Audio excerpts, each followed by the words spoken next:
Pastor గారిని అడగాలనుకున్నాను. ఆదికాండం 3 అధ్యాయంలోని 23 వచనంలో దేవుడైన యెహోవా అక్కడ తోట నుండి ఆదాముని పంపివేసెననుంది. వెంటనే ఆహ్, అప్పుడు ఆదామును వెళ్ళగొట్టి అనుంది. ఆహ్, ఈ 2 పదాలు ఒక్కటే అర్థమా అనేసి నాకు చిన్న డౌటొచ్చింది. తప్పకుండా అమ్మ మీ యొక్క సందేహం తీసుకోవడం జరిగింది. దైవజనులు సమయానుకూలంగా జవాబు తెలియపరుస్తారు. ప్రతిదినం కూడా మీరు ముంబై నుంచి ఈ లైఫ్ చేంజింగ్ ప్రార్థనలో ఉదయకాలం, సాయంకాలం కూడా పాల్గొంటున్నారు.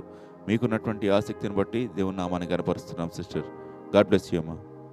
ప్రశ్న ఆదామును వెళ్ళగొట్టిన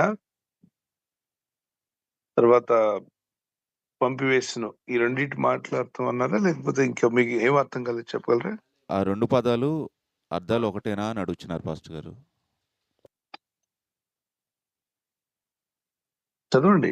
మత్తయి ఆదికాండం 3వ అధ్యాయంలో ఆఖరి వచనం చదవండి. పంపివేసను, వెళ్ళగొట్టెను రెండు ఒకటే కదా. పంపివేసను,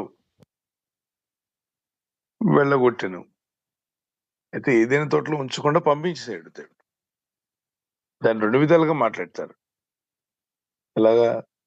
వెళ్ళగొట్టారు, అవునా మిమ్మల్ని పంపించేశారా, అట్లా దాని మీనింగ్స్ అలాగే వస్తాయి. సో ఆదికాండం 3వ అధ్యాయం ఆఖరి వచనం దేవుడైన యెహోవా అతడు ఏ నేల నుంచి తీయబడినో దాన్ని సేద్యపరచుటకు ఏదోను తోటలో నుండి అతన్ని పంపివేసెను. అప్పుడు ఆయన వెళ్ళగొట్టడం పంపివేయడం అన్న ఒకటే కదా. ప్రైజ్ లార్డ్ మా. God bless you.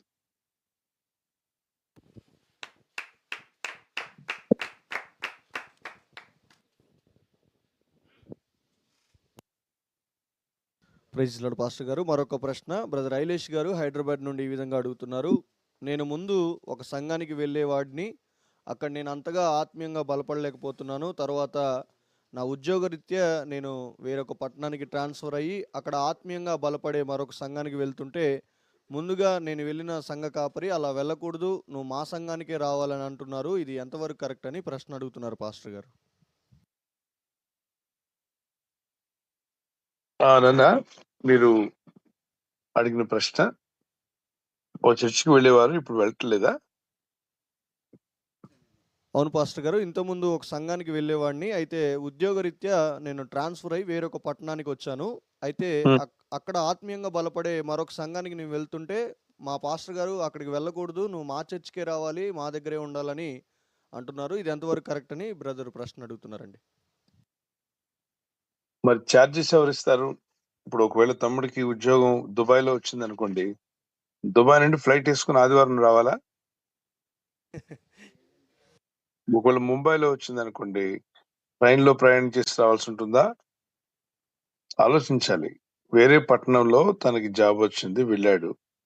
యేసుక్రీస్తు నమ్ముకున్న బిడ్డలు, క్రీస్తు బిడ్డలు, సార్వత్రిక సంఘం అంటే ప్రపంచంలో ఏ సంఘమైనా అది యేసుక్రీస్తుని యథార్థముగా వెంబడించేవారైతే, క్రీస్తు ప్రభుని ప్రకటించే సంఘం అయితే, సత్యబోధ, వాక్యానుసారమైన బోధ ఉన్నట్లయితే, యేసు ప్రభు యేసే రక్షకుడని, మానవులైన మనందరి కొరకు శిలువలో రక్తం కార్చి ప్రాణం పెట్టి మరణించి తిరిగి లేచిన దేవుడు రక్షకుడు ప్రభు అయి ఉన్నాడని, దేవుడే మానవ రూపి ఈ లోకానికి వచ్చాడని, అలాగే తండ్రిని దేవుడు ఉన్నాడని, పరిశుద్ధాత్మ దేవుడు ఉన్నాడని అంగీకరించి ప్రార్థించే ఏ సంఘమైనా వాక్యానుసారంగా బోధించే సంఘాలకు వెళ్ళొచ్చు.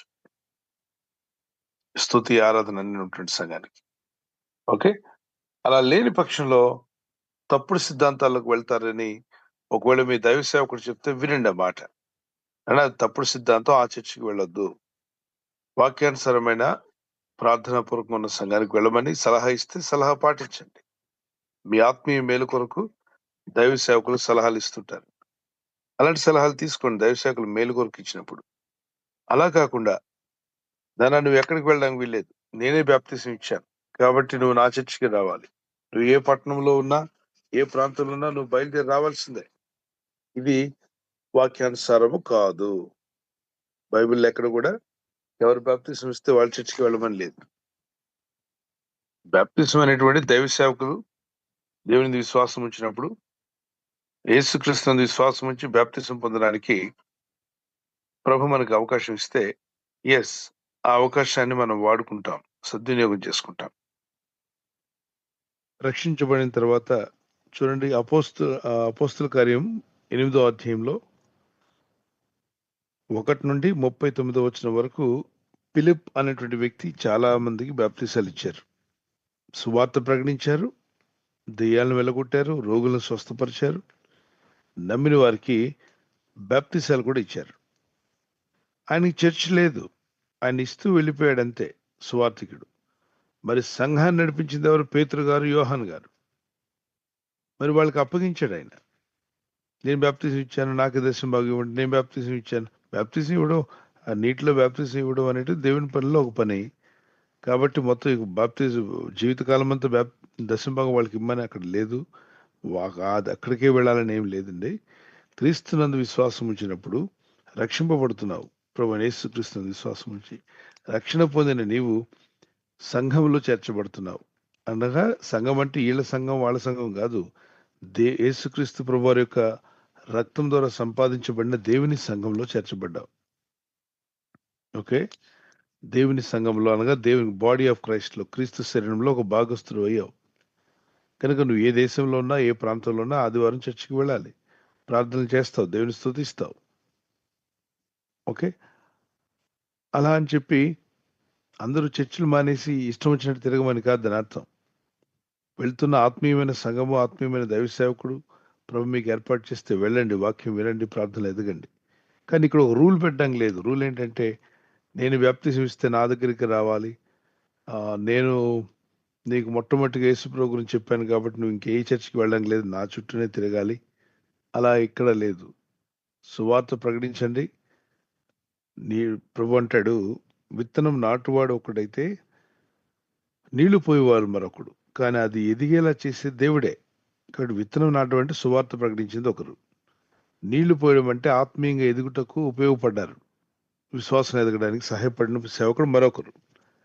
కానీ ఇంతగా మొక్క పైకి రావడానికి సహాయపడిన దేవుడు.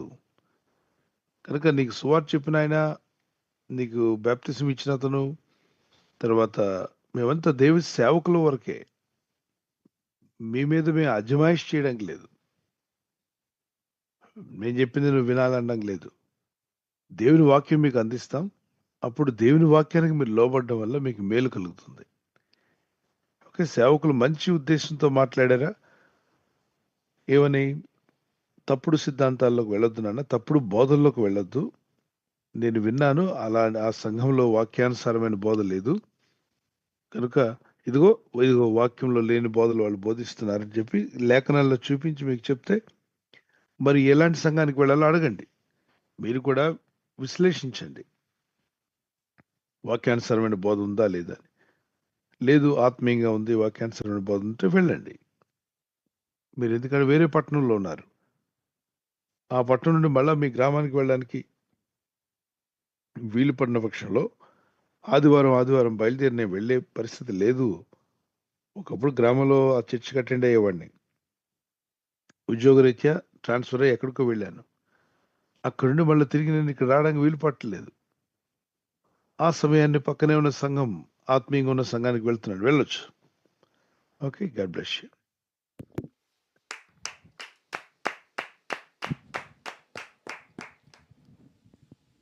థ్యాంక్ యూ పాస్టర్ గారు.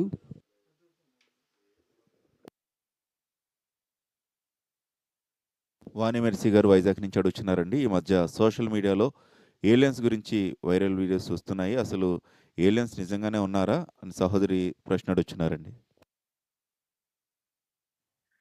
ఏలియన్స్ గురించి మాట్లాడడం, ఏలియన్స్ చూడండమ్మా, దేవుడు ఉన్నాడని నమ్మడు, దేవదూతలు ఉన్నారని నమ్మరు, పరలోకం ఉందని నమ్మరు, కానీ ఏలియన్స్ ఉన్నారని నమ్ముతారు. ఈ దౌర్భాగ్య స్థితులు కాబట్టి ఏంటి?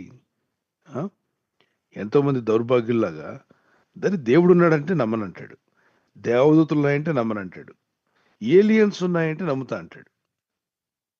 అంటే ఈ ప్రజలు హృదయాలు చూడండి ఎలా ఉన్నాయో, వంకర టింకర అంటారే, ఈ బుద్ధులు ఎక్కువ ఉన్నాయి. ఏలియన్స్ అంట, వాళ్ళు ఎక్కడో మనకంటే శక్తివంతులట, ఇంకో భూలోకం ఉందట, అక్కడుండి వాళ్ళు ఇటు వచ్చేసి వెళ్ళిపోతున్నారట. బూటకాన్ని నమ్మడానికి బతుకులను అంటే దారపోస్తారన్నమాట. అబద్ధాన్ని నమ్మడానికి పరుగులు తీస్తున్నారు. దాని మీద సినిమాలు తీయడం, దాని మీద కథలు రాయడం, దాని మీద పుస్తకాలు రాయడం. ఏలియన్స్ కనబడ్డారు.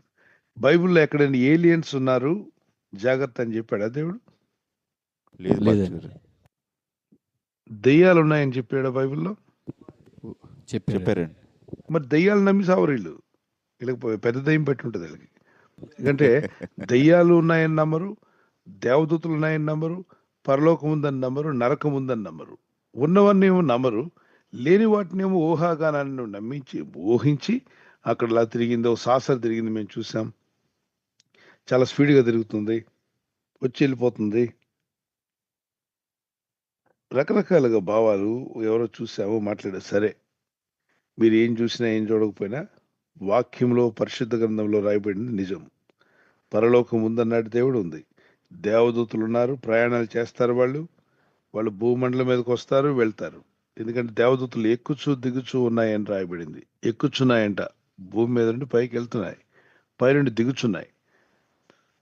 గొర్రెల కాపర్ల దగ్గరికి దేవదూతలు వచ్చాయి, సంసోను వాళ్ళ తల్లిదండ్రుల దగ్గరికి దూత వచ్చి మాట్లాడింది, మోషేతో దేవుని దూత మాట్లాడింది, అబ్రహాం దగ్గర దూతలు వచ్చి మాట్లాడే వాళ్ళు ఈ భూ సంబంధమైన వాళ్ళు కాదు కదా, దేవదూతలు.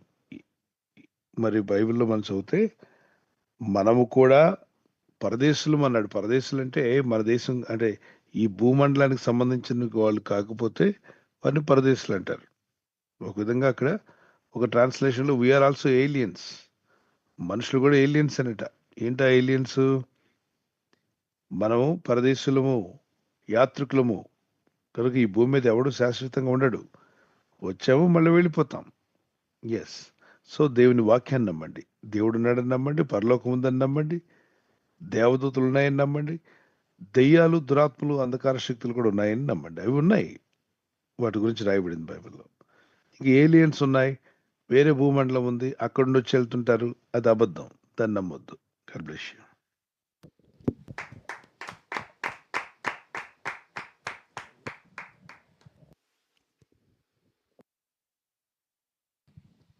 థ్యాంక్ యూ పాస్టర్ గారు. తర్వాత ప్రశ్న మల్లేశ్వరి గారు హైదరాబాద్ నుంచి ఈ విధంగా ప్రశ్న అడుగుతున్నారు. మత్తయి సువార్త 12:22 వాక్యం ఎత్తి పట్టుకొని, నా బిడ్డలు అనారోగ్యంతో ఉన్నప్పుడు వారి కొరకు ప్రార్థన చేయవచ్చా? మోగా గుడ్డి ఆత్మలు దురాత్మల ద్వారా పడతాయా అనే విధంగా ప్రశ్న అడుగుతున్నారు పాస్టర్ గారు.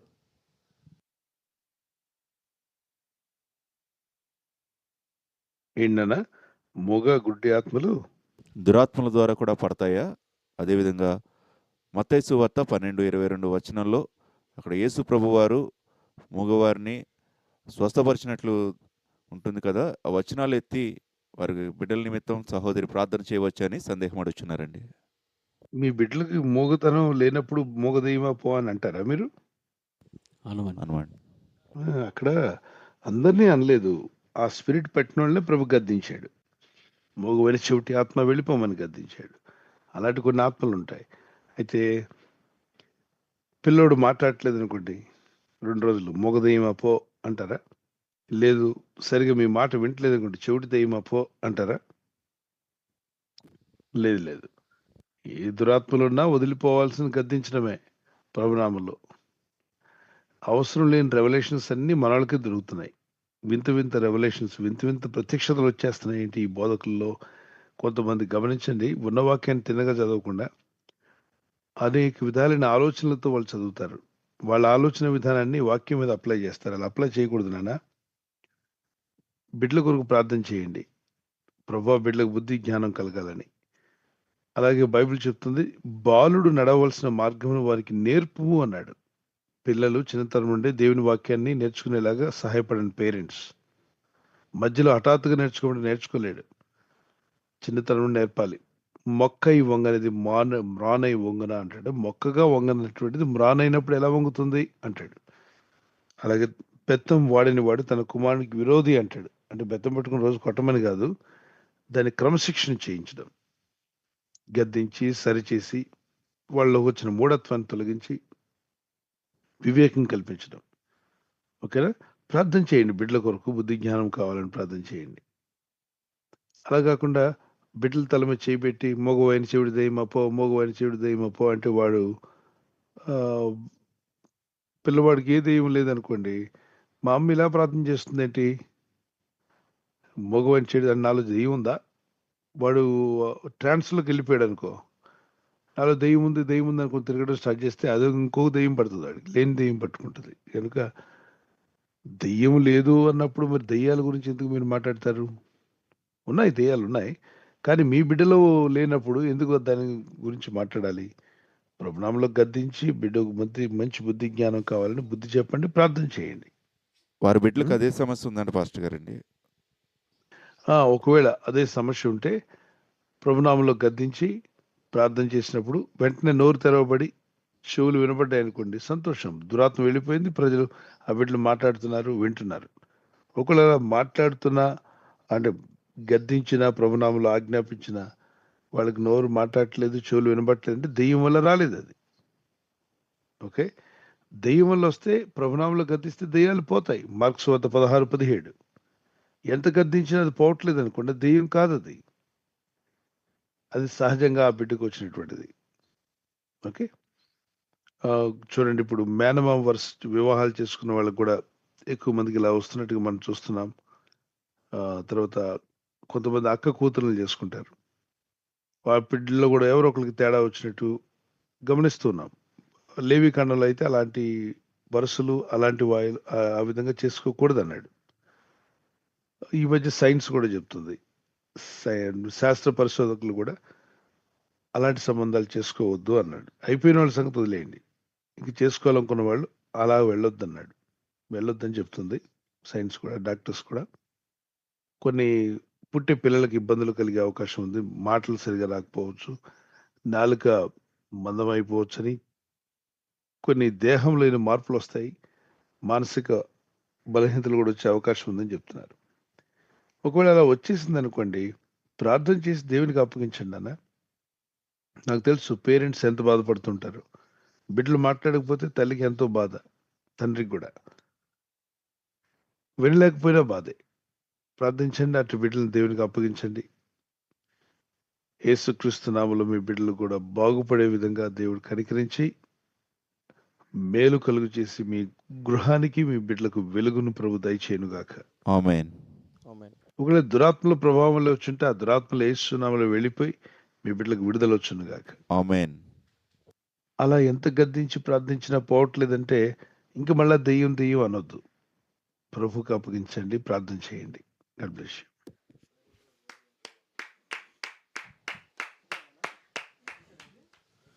థ్యాంక్ యూ పాస్టర్ గారు. మరొక ప్రశ్న సహోదరి ఎస్తేర్ రాణి గారు గుంటూరు నుండి ఈ విధంగా అడుగుతున్నారు. అపోస్తల కార్యాలు 10వ అధ్యాయం 44-45 వచనాల వాక్య ప్రకారం, క్రొత్త నిబంధన ప్రకారం మనకి బ్యాప్తిసం కదా, మరి బ్యాప్తిసం తీసుకుంటే పరిశుద్ధాత్మను పొందుకుంటాం కదా, మరి ఈ వాక్యంలో సున్నతి గురించి ఎందుకు ప్రస్తావించారు అని ప్రశ్న అడుగుతున్నారండి.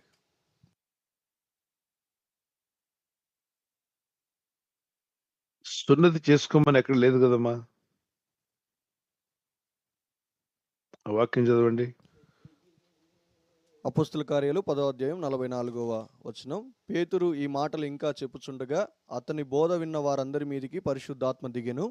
సున్నతి పొందిన వారిలో పేతురుతో కూడా వచ్చిన విశ్వాసులందరూ పరిశుద్ధాత్మ వరము అన్యజనుల మీద సైతము కొమ్మరింపబడుట చూచి విభ్రాంతి నొందిదిరి. అక్కడ ఏం చెప్తున్నారు మీకు వివరంగా ఉంది. అక్కడే పేతురు గారు యూదుడు, అతను సున్నతి చేయబడ్డాడు, అతనితో పాటు కొంతమంది సహోదరులు ఉన్నారు, వాళ్ళు కూడా సున్నతి చేయబడిన యూదులే. వీళ్ళకి ఎందుకు ఆశ్చర్యం అనిపించింది? అన్ని జనుల మీద పరిశుద్ధాత్మ దేవుడు దిగి వచ్చాడు. అన్ని జనులు అంటే యూదులు కానివారు.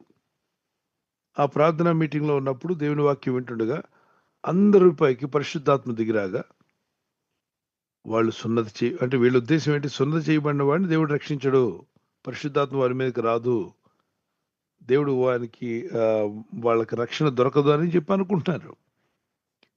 అయితే ప్రభు యొక్క ఆత్మ వారి మీదకి వచ్చినప్పుడు వీళ్ళు కళ్ళారా చూశారు.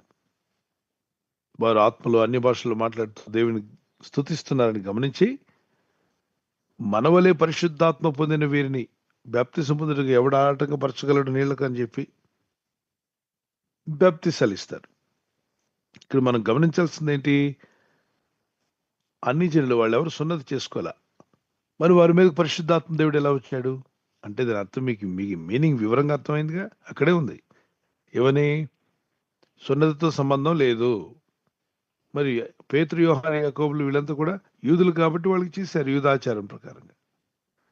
దేవుడు సువార్త సర్వలోకానికి అందించమన్నాడు. యూదులు మాత్రమే కాదు, సర్వలోకానికి వెళ్ళి సువార్త ప్రకటించమన్నాడు. మత్తయి సువార్త 28వ అధ్యాయం 19, 20, 21 వచనాల్లో, మార్క్స్ సువార్త 16వ అధ్యాయం 15 వచనంలో సర్వలోకమునకు వెళ్ళి సర్వలోకంలో ఉన్న ప్రజలకు సువార్త ప్రకటించమన్నాడు.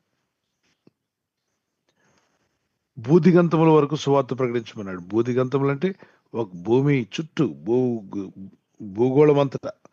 ఆది అపోస్తల కార్యం 1వ అధ్యాయం 8, 9 వచనాల్లో. సో ప్రకటించినప్పుడు మరి వాళ్ళందరూ సున్నతి పొందలేదు కదా, అయినా పర్వాలేదు, ప్రభు రక్షిస్తున్నాడు. క్రీస్తు యేసునందు విశ్వాసం ఉంచుట సున్నతి కన్నా శ్రేష్టమైనటువంటి విశ్వాసంలో మీరు దేవుని బిడ్డలుగా మార్చబడతారు. యోహాను సువార్త 1:12 చదువుకున్న. ఆయన యందు విశ్వాసం ఉంచే వరకు ఆయన కుమారులు కుమార్తెలు అయ్యేటువంటి అధికారాన్ని ప్రభు ఇచ్చాడు. Okay, God bless you.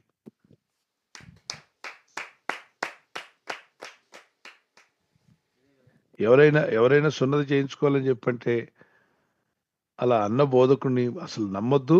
ఆ వ్యక్తులు వాక్య విరుద్ధమైన బోధకులు, వాక్యానుసారమైన వారు కాదు. దేవుని ప్రత్యక్షలు తెలియదు, సత్యవాక్యం వారికి తెలియదు. వాళ్ళ మాట నమ్మకండి, నమ్మొద్దు, వాళ్ళ బోధ కూడా వినొద్దు. థ్యాంక్ యూ పాస్టర్ గారు. తర్వాత ప్రశ్న సహోదరి కుమారి గారు మైలవారం నుంచి ఈ విధంగా ప్రశ్న అడుగుతున్నారు. మా ఇంట్లో గృహకూడికి పెట్టుకున్నాము. అదే రోజున మా బాబుకి యాక్సిడెంట్ జరిగింది. ఇది అపవాది ప్రభావం వల్ల జరిగిందని సహోదరి ప్రశ్న అడుగుతున్నారండి.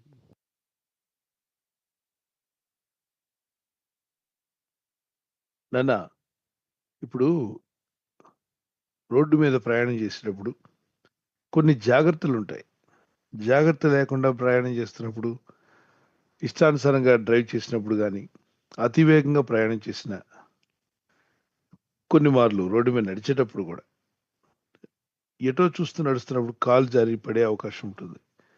అది దెయ్యం వల్ల కలిగిందా అని మనం ప్రతిదానికి దెయ్యం అంటూ కూర్చోవద్దు. అపవాది వల్ల జరిగింది, ప్రార్థన పెట్టించుకోవద్దు అంటున్నాడు సాతానుడు, శోధిస్తున్నాడు. ఇవన్నీ మనిషి యొక్క ఊహాగానాల నుండి మాట్లాడుతుంటారు చాలా మంది. వాళ్ళకి ఊహలు వస్తుంటాయి, ఆ ఊహలన్నీ అపవాదే. ఇప్పుడు బియ్యం పెట్టారు, వచ్చిన ప్రార్థన మీటింగ్ ఏర్పాటు చేసి అందరికీ వండి పెడదామని, సరిగా ఉడకలా. అపవాదిగాడు అడ్డుకున్నాడు. ఏం అడ్డుకున్నాడు? అన్నం ఉడకకుండా అడ్డుకున్నాడు. మెతుకులుగా ఉంది. ఎంత ఘోరమో చూసారా? మన ఇళ్ళలో ప్రార్థన పెట్టుకోవడం అపవాదికి ఏమాత్రం ఇష్టం లేదు. అందుకే అన్నం సరిగా ఉడకకుండా ఆపేశాడు. ఇది మనం వండేవాళ్ళు ఎక్స్పీరియన్స్ పర్సన్ అక్కడ లేరు. కొంచెం బాగా ఎక్కువ మందికి వండగలిగే అనుభవం ఉన్న వ్యక్తి అయితే నీట్గా వండుతాడు. దాన్ని అపవాది మీద ఎలా మోపేస్తాం? ప్రతిదీ అపవాది అంటూ ఇప్పుడు జలుబు వచ్చినా, రొంపు వచ్చినా, ఇప్పుడు జలుబులో చలికాలంలో ప్రయాణం చేస్తున్నప్పుడు కొన్ని అనారోగ్యాలు రావచ్చు. దానికి కూడా అపవాది అంటామా? ప్రతిదాన్ని అట్లా చెప్పకూడదు. కాలు జారిపడిన వాళ్ళు ఉంటారు, దారిలో నడుస్తున్నప్పుడు, ప్రయాణం చేసేటప్పుడు యాక్సిడెంట్స్ అవడాలు, ఇవన్నీ సహజంగా భూమి మీద జరుగుతుంటాయి. వాటన్నిటినీ అపవాది అనవద్దు, కానీ ప్రార్థన చేయండి. దేవుని కాపుదల కొరకు ప్రార్థన చేయండి. బిడ్డలకు కూడా జ్ఞానం నేర్పండి. అతివేగంగా డ్రైవ్ చేయకూడదని చెప్పండి. ఎప్పుడు కంట్రోల్లో ఉండాలి. వెహికల్ అనేటువంటిది నీ పని ముగించుకొని వెళ్ళి ప్రయాణం చేసి రావడానికే కానీ మరి అక్కడ శక్తి ప్రదర్శనలు, స్పీడ్ ప్రదర్శనలు ఏమి చేయకూడదు. కొంచెం వివరం నేర్పిస్తే వాళ్ళు నేర్చుకుంటారు. వీటన్నిటి నుండి బయటపడవచ్చు. జాగ్రత్త కలిగి ఉండాలి, శ్రద్ధ కలిగి ఉండాలి. మన భారతదేశంలో 80% ఎక్కువ శాతం అనారోగ్యం కానీ, యాక్సిడెంట్స్ కానీ, ప్రమాదం కానీ జరిగిందంటే నిర్లక్ష్యం వల్ల అని చెప్పి తెలుస్తుంది. నిర్లక్ష్యం వల్ల ఎంతోమంది అనారోగ్యం తెచ్చుకుంటున్నారు. ప్రయాణాల్లో నిర్లక్ష్యం, యాక్సిడెంట్స్ అవుతున్నాయి.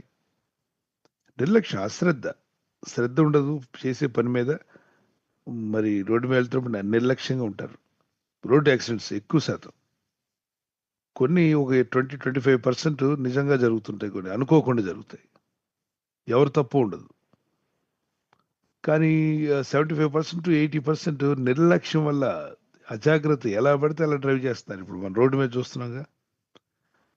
కాబట్టి మనుషులు దానికి ట్రైనింగ్ తీసుకోవాల్సిన అవసరం ఉంటుంది.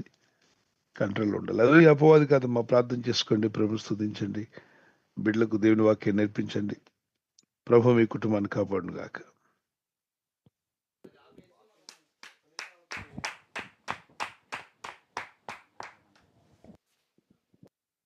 Praise Lord. Thank you pastor గారు. మరొక ప్రశ్న సహోదరి శ్యామల గారు కోయంబత్తూరు నుండి. ద్వితీయోపదేశకాండం 15వ అధ్యాయం 9వ వచనం వాక్యం ప్రకారం యవనస్తులకు చెడ్డ తలంపులు రాకుండా ఉండాలంటే ఏం చేయాలని ప్రశ్న అడుగుతున్నారు.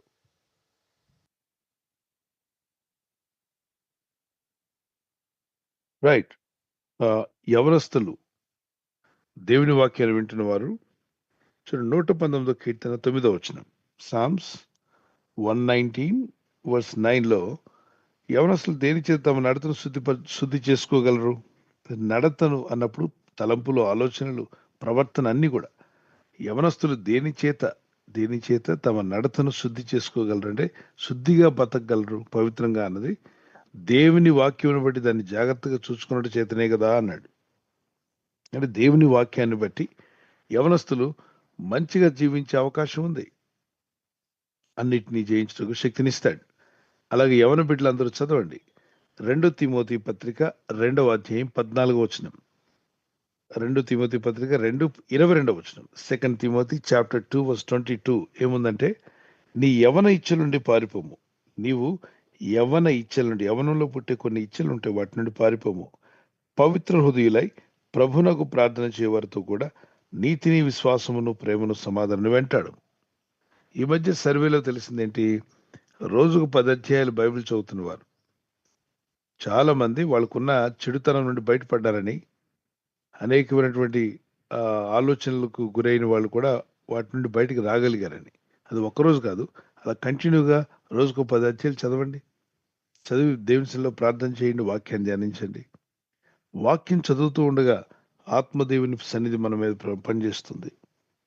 అలా లేకుండా సినిమాలు, సీరియళ్ళు, ఈ కామ, క్రోధ, మదమత్సరాలతో నిండిపోయినటువంటి కథలు, వాటి స్టోరీస్ అన్ని వింటూ యూట్యూబ్లో కానీ ఎవరు అదిగో ఆవిడ అలా తిరిగింది, ఇతను ఇలా తిరిగాడు, అతను అలా పాడైపోయాడు, ఈ కుటుంబస్తులు ఇలా పాపం చేశారంట, ఇలాంటివి వినకూడదు అన్నాడు. ఇలా వింటూ ఉంటే వాటి ప్రభావం, ఆ స్పిరిట్స్ లోకమంతా ఉన్నాయి కదా, అవి వినే వాళ్ళ మీద ప్రభావం చూపిస్తాయి. మనం విన్నాకే కదా చదువు వచ్చింది. చదువు నేర్చుకుని A for apple, B for boy అని విన్నప్పుడు, చూసినప్పుడుగా వచ్చింది. ఇప్పుడు మీరు ఏం చేస్తున్నారు, అనేక మంది యూట్యూబ్లో వాటిని వింటూ చూస్తున్నారు. ఆ ప్రభావం మీ మీద ఉంటుంది, ఎవరి మీదైనా సరే. అటు వాటికి దూరంగా ఉండడానికి ప్రయత్నం చేయాలి. Let us surrender our self అంటే అనాలి, మన చుట్టూ కూడా ఆత్మీయమైన విషయాలే పెట్టుకోవడానికి ప్రయత్నం చేయాలి.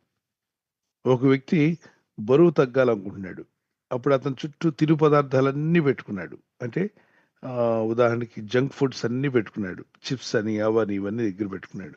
ఏం తగ్గాలనుకుంటున్నాడు? బరువు తగ్గాలనుకుంటున్నాడు. తన ముందంతా ఏమున్నాయి? ఫుడ్ ఉందండి, జంక్ ఫుడ్ పెట్టుకున్నాడు. తగ్గలడా? లేదండి.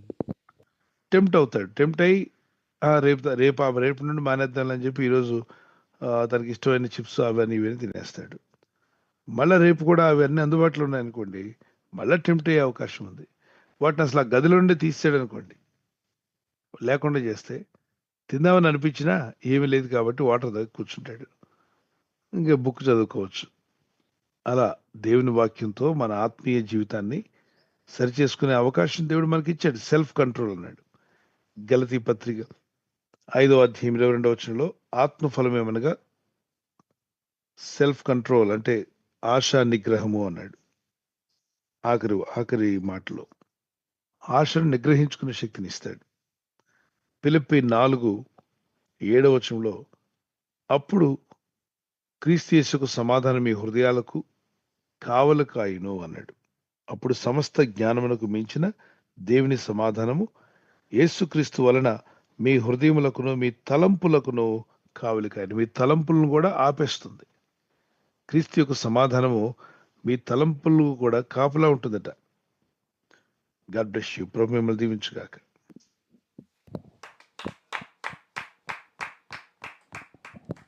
ప్రైజ్ లార్డ్ అమ్మా. మంచి ప్రశ్న అడిగారు యవనస్తుల గురించి. ప్రభు మిమ్మల్ని దీవించుగాక. ఇక్కడ మరొక మాట కూడా చదవచ్చు.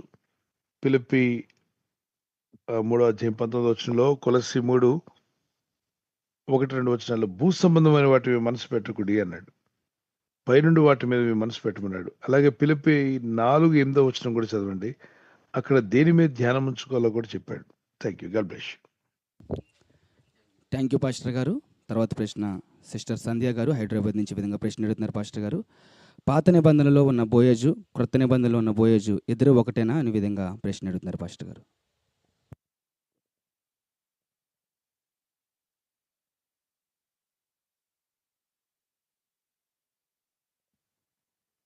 ఏమన్నారు? పాత నిబంధనలో ఉన్న బోయజు, క్రొత్త నిబంధనలో ఉన్న బోయజు ఒకరేనా అని అడుగుతున్నారు పాస్టర్ గారు. పాత నిబంధనలో ఉన్న బోయేజ్, క్రొత్త నిబంధనలో ఉన్న బోయేజ్ అన్నప్పుడు ఎక్కడ చూసారు ఆ బోయేజ్ని? మత్తయి ఏ సువార్త వచనం? 1వ అధ్యాయంలో వంశావళి ఉంటుంది కదండి. బోయేజ్ సేమ్ అతనే. ఓకే, అతనే బోయేజ్ అమ్మా. రైట్. అయితే ఇప్పుడు బోయాజ్ లాగా నేను కూడా జీవిస్తాను కొందరు అంటుంటారు. అక్కడ వంశావళి చూపించాడు. అక్కడ రూతు మోయాబీరాలు. ఆమె మరి దేవుని విశ్వాసం ఉంచడం వలన ఆమె క్షమించబడి దేవుని కరికరం పొందుకోగలిగింది. అది దేవుడైన ప్రభు బోయాజు ద్వారా బోయాజు యందు అని చెప్పంటే రూతునందు పలానా కుమారుడు జన్మించాడని చెప్పి వస్తుంది, జెస్సీ అని అట్లా. అయితే దీన్ని కొంతమంది ఈ వాక్యాలు చూపించి పాత నిబంధనల విషయాలు నేనే బోయాజ్ని మీరే రూతు అనేవాళ్ళు ఉంటారు. దొంగలు, మోసగాళ్ళు. చూసుకోండి, అలాంటి వాళ్ళ మాటలు విని మోసపోకండి. చాలా మంది ఈ రోజుల్లో తప్పుడు బోధకులు, అసలు బైబిల్ ట్రైనింగే లేకుండా వచ్చిన వాళ్ళు బోల్డ్ మంది. ట్రైనింగ్ ఉండదు, ఆత్మీయమైన దైవజనుల దగ్గర కొన్ని సంవత్సరాలు సేవ చేసిన అనుభవం కూడా ఉండదు. ఏమీ లేదు, బైబిల్ పట్టుకొని నేను 2-3 రోజులు తిరుగుతాడు సేవకుల మధ్యలో. వాళ్ళు కూడా ఈయన కూడా సేవకుడు అనేది గుర్తించే విధంగా ఏదో మాట్లాడతారు. ఈ మధ్య కొనుక్కుంటున్నారు, సర్టిఫికెట్స్ కూడా కొనుక్కుంటున్నారు. వాళ్ళకి ఏం ట్రైనింగ్ లేని వాళ్ళు ఎలా ఉంటారు చెప్పండి? ఏది పడితే అది మాట్లాడతారు, ఏది వస్తే అది. వాడి మనసులో పుట్టిన ప్రతి వ్యర్థత వాక్యం కింద మాట్లాడే అవకాశం ఉంది. గనుకనే అంత్యదినముల్లో అపాయకరమైన కాలంలో వచ్చిన స్వార్థపరమైన మనుషులు వస్తారు, వాళ్ళు ప్రజలను మోసగిస్తారు, జాగ్రత్త అన్నాడు. తప్పుడు బోధకులు కానీ తప్పుడు మాటలు కానీ అస్సలు పట్టించుకోకూడదు. మీరు జాగ్రత్తగా ఉండాలి, జ్ఞానంగా ఉండండి.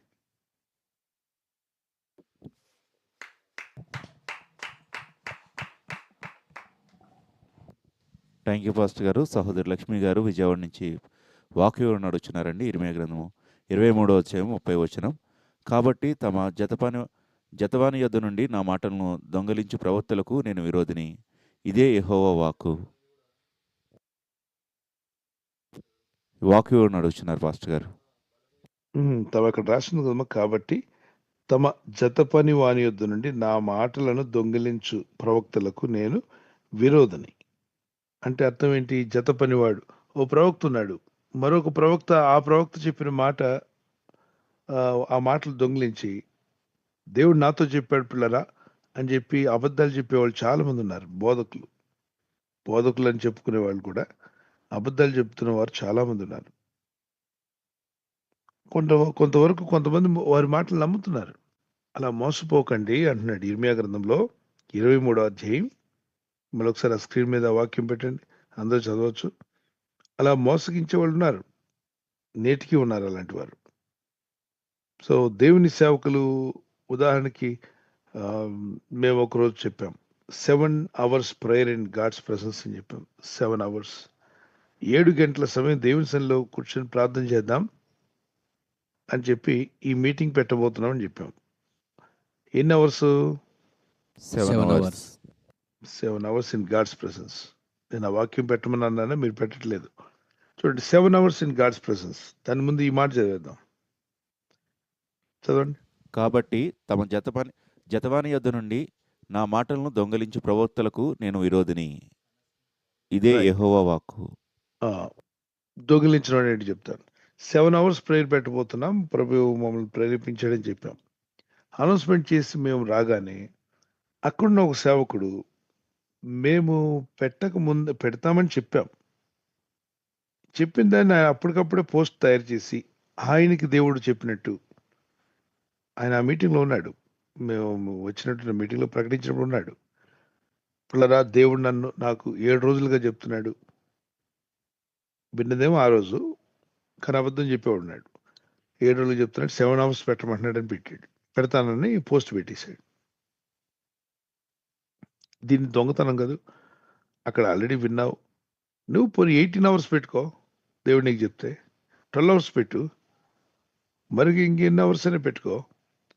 ఎందుకు ఆ వ్యక్తి యొక్క ఆలోచన తీసుకుని నీ ఆలోచన ఎందుకు ప్రకటించు? ఇది దొంగ వ్యవహారం కదా. ఇలా చాలా మంది ఉన్నారు సేవకులు. అక్కడ ఇప్పుడు మీటింగ్ ఏదైనా జరుగుతుందని అక్కడ విషయం చెప్తే దాన్ని వెంటనే కాపీ చేసి అవతలకు వెళ్ళి చెప్పేవాళ్ళు ఉన్నారు. దేవుడిచ్చిన మాటల్ని దొంగిలించడం, వాళ్ళ ఐడియాలు దొంగిలించడం, ఒకళ్ళ యొక్క ఆలోచన దొంగిలించడం. మంచి ఆలోచన, మంచి ఐడియా ఇస్తే దాన్ని తీసుకెళ్లి దొంగిలించేసేవాళ్ళు ఉంటారు. అయితే అన్నీ అలా అవుతాయని అనుకోకూడదు కొన్ని చోట్ల. సో ఇవి సంఘాల్లో ఇప్పుడు ఉదాహరణకు పలానా రోజు మీటింగ్ పెడుతున్నామని చెప్పి అనౌన్స్ చేస్తే ఆ గ్రౌండ్ దగ్గరికి వెళ్ళేలోగా వేరొక వ్యక్తి పరిగెత్తుకుంటూ వెళ్ళి దాన్ని రిజిస్టర్ చేసేసుకుంటాడు. అంటే అతని పేరు మీద తీసుకుంటాడు. అతను సేవకుడే, విన్నాడు. విన్న తర్వాత వీళ్ళకి అడ్డు పెట్టడానికి ఆ హాల్ని తాను రిజిస్టర్ చేసుకుంటాడు. అంటే తను పేమెంట్ చేసి వీళ్ళు అన్నారు అక్కడికి వెళ్ళేలోగా తన ముందు వెళ్ళిపోతాడు. దొంగ జిత్తులు మారలు అనమాట. ఇలాంటి వాళ్ళు చాలా మంది నేటి సమాజంలో కూడా ఉన్నారు. పరిచర్లు విషయంలో దొంగ పనులు చేసేవాళ్ళు, ఆత్మలు దొంగిలించే వాళ్ళు ఎంతమంది ఉన్నారుగా. ఆత్మలు దొంగిలించడం, ఆ వ్యక్తులు రక్షణలోకి నడిపించిన ఆత్మల్ని, మీరు ఆ చర్చికి వెళ్తే మీకు ఏమొస్తుంది? మీ చర్చికి సమాధి స్థలం లేదు, నా దగ్గరికి వస్తే సమాధి స్థలం ఉంది. మరి మీరు ఆ చర్చికి వెళ్తే మీకు అక్కడ బర్త్డేకి ఎప్పుడు కేక్ పంపించారా పాస్టర్ గారు? పంపలేదు. మేమైతే కేక్ పంపిస్తాం, కేకును కట్ చేసి చాకును కూడా ఇస్తాం. మరి మీరు మా దగ్గరికి వస్తే ఎప్పుడు చనిపోతే సమాధి పెట్టిస్తాం, సమాధి పెట్టి మేము పూలు జల్లుతాం. ఇదంతా ఆశ చూపి ప్రజల హృదయాలను, ఆ వ్యక్తి ఆ సంఘానికి వెళ్ళే విశ్వాసాన్ని దొంగిలించడం కదా. అది మోసం చేయడం కదా. యథార్థవంతులు ఆ విధంగా ఎప్పుడూ చేయరు. దేవ సేవకులు ఎప్పుడు అటువంటి మాటలు ఆశ చూపించి ప్రలోభ పెట్టి నా దగ్గరికి రా, ఆ చర్చి మానేసి మా దగ్గరికి రా, నేను నీకు కేక్ ఇస్తాను, కేక్ని కట్ చేసి చాక్ ఇస్తాను, చనిపోతే పెట్టిస్తాం, పెట్టి మీద పూలు చల్లుతాం. ఇది మోసకరమైన ఆలోచనతో ఎదుటి సంఘ విశ్వాసాలను దొంగిలించడం. యథార్థమైన దేవ సేవకులు ఎప్పుడు ఆ పని చేయరు. దేవుడు యథార్థవంతులను, యథార్థమైన సేవను ఆయన ప్రేమిస్తాడు. సో మనుషులు చేస్తున్నారు, అనేక చోట్ల ఇవి జరుగుతూ ఉన్నాయి.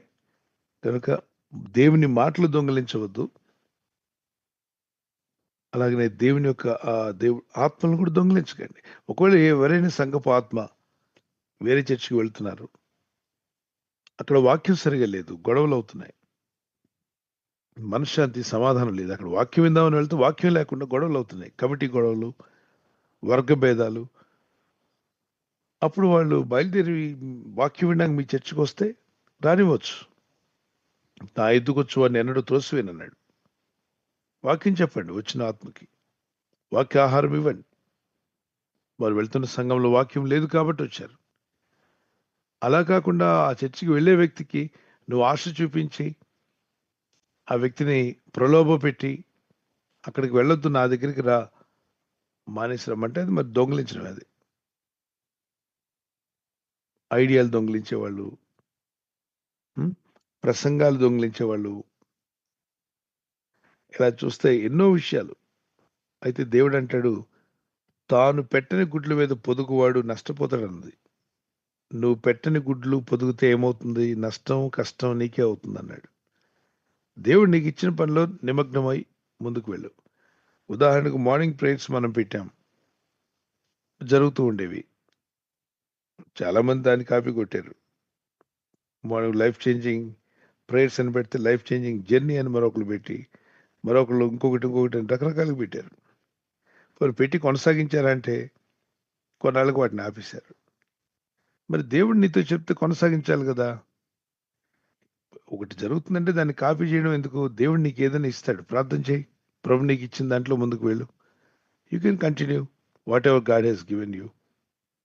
ఒక వ్యక్తి చేసే దాన్ని కాపీయింగ్ అనేది ఇప్పుడు మరీ ఎక్కువ అవుతుంది. అది కాపీ పేస్ట్. ప్రార్థనా స్థలాలు అనుకోండి, ప్రార్థనా స్థలాలు ఇప్పుడు ఒక గ్రౌండ్‌లో మీటింగ్ పెట్టారు. ఆ మీటింగ్ అయిపోయాక మరికొన్ని సంఘాలు, వేరే సంఘస్థులు కూడా గ్రౌండ్ పర్మిషన్ తీసుకొని మీటింగ్ పెట్టొచ్చు. మీటింగ్‌లు అనేటువంటివి, గ్రౌండ్స్ అనేటువంటివి ఎప్పుడు ఎవరొచ్చి అడిగినా ఇస్తారు. అది కాపీ కాదు. ఎందుకంటే స్థలం కావాల్సొచ్చినప్పుడు, ఒక ప్లేస్ కావాల్సొచ్చినప్పుడు అనేక మంది దాన్ని పేమెంట్ చేసి తీసుకుంటారు. గవర్నమెంట్ గాని, అక్కడున్న ప్రైవేట్ వాళ్ళు గాని ఇస్తారు. there's nothing wrong. ప్రార్థనలు పెట్టుకోవచ్చు, సభలు పెట్టుకోవచ్చు, ఆరాధనలు చేయొచ్చు. కానీ మోసగించడం, అబద్ధం ఆడడం, దొంగిలించడం ఇదంతా అపవాది క్రియ. దేవుని బిడ్డలు ఆ విధంగా చేయరు. దైవ సేవకులు అనేవారు అలా చేయకూడదు. ఇది చాలా స్ట్రిక్ట్ అమ్మా. ఇది చాలా చక్కని మాట. మంచి ప్రశ్న అడిగారు. ఇర్మియా గ్రంథం 23:30 వచనంలో ప్రవక్తల నోట అబద్ధము అంటే దొంగిలిస్తున్నారన్నాడు. అబద్ధ ప్రవక్తలు ఆ రోజు ఇర్మియా దగ్గర నుండి దొంగిలించేవారు. ఇర్మియాకు దైవోక్తి వచ్చేది. దేవుడు మాట్లాడేవాడు. ఆయన మాట్లాడకముందు దాన్ని తీసుకెళ్లి బయట వాళ్ళ మాట కింద మాట్లాడేసుకునేవాళ్ళు. ఇలాంటి వారు నేటికి ఉన్నారు, ఆనాడు ఉన్నారు, ఈ నేడు ఉన్నారు. కనుక మనం ప్రార్థనతో ముందుకు వెళ్దాం. God bless you.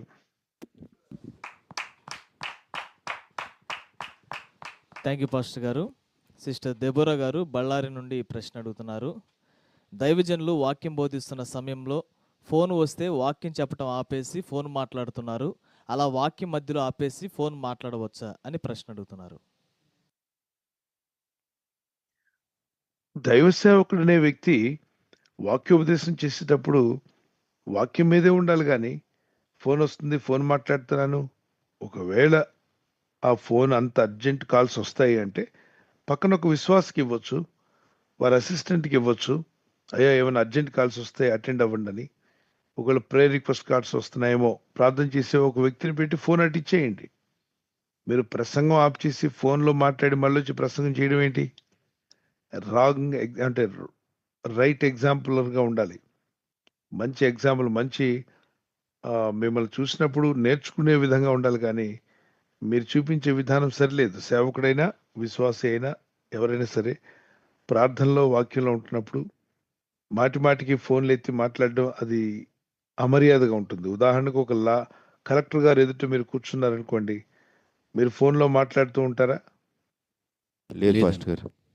ఒక డాక్టర్ దగ్గర కానీ, కలెక్టర్ గారి దగ్గర కానీ, లేదా సీఎం గారి ఆఫీస్లో వారు ఎదుట కూర్చున్నప్పుడు ఫోన్ ఎత్తి మాట్లాడతారా? అర్జెంట్ కాల్స్ వస్తుంటాయి, మరి మాట్లాడుతూ ఉంటారా? లేదు పాస్టర్ గారు. ఏం చేస్తారు? సైలెంట్లో పెట్టేస్తా. ఫోన్ సైలెంట్లో పెట్టారుగా. ఎందుకని? ఒక అధికారి. మరి దేవుడు ఎవరు? సర్వాధికారి కాదా? ఎస్. సర్వాధికారి అని దేవుని సముఖం ముందు ఉన్నప్పుడు జాగ్రత్త పడాలి.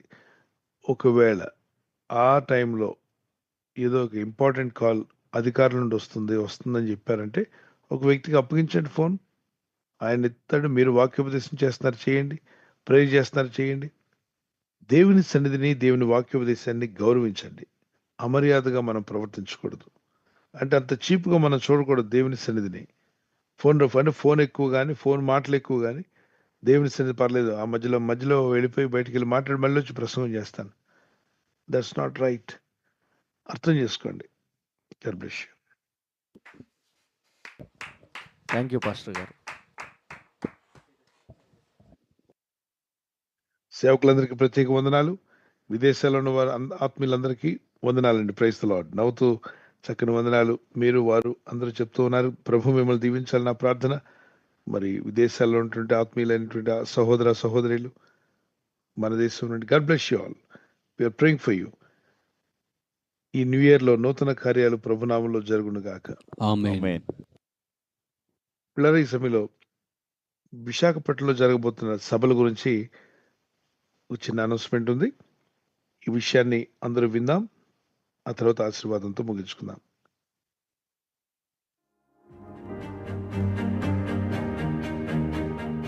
Life changing